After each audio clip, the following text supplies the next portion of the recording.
Un terç dels judicis a Tarragona són per agressions sexuals, amb un increment de menors implicats. Les agressions sexuals protagonitzen una de cada 3 vistes a l'Audiència de Tarragona, una realitat alarmant amb la meitat de les víctimes i un nombre creixent d'agressors que són menors d'edat.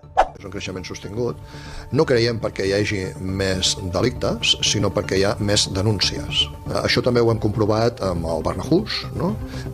Que la creació d'aquest centre de Barnahus per donar una assistència integral als menors de 18 anys víctimes d'agressions sexuals, ens ha aflorat, ens ha incrementat el número d'aquest delicte. Això vol dir que no existien aquests fets abans i que ara sí? No ho creiem. El que creiem és que hi ha més denúncies, més conscienciació, més informació. Ja no és la víctima el menor d'edat, sinó que també se'ns ha incrementat de manera notable a l'agressor menor d'edat.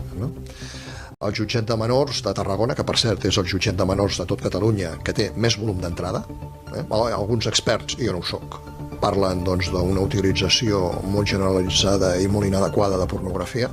I el jutjat de menors de Tarragona realment és un jutjat que necessita reforços.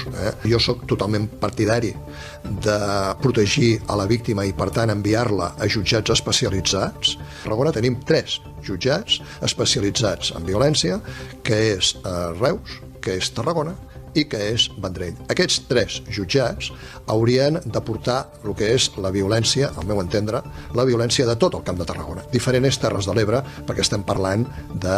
ens queda ja una mica lluny, no? Per tant, Terres de l'Ebre o es fa un jutjat per Terres de l'Ebre o ens quedem tal com està ara. El jutjat de menors lidera en càrrega de treball a tot Catalunya. Pere Arnau reclama reforços, nous jutjats especialitzats i més eines telemàtiques per garantir una millor protecció de les víctimes. Per a més informació, descarrega la nostra aplicació o entra a laciutat.cat.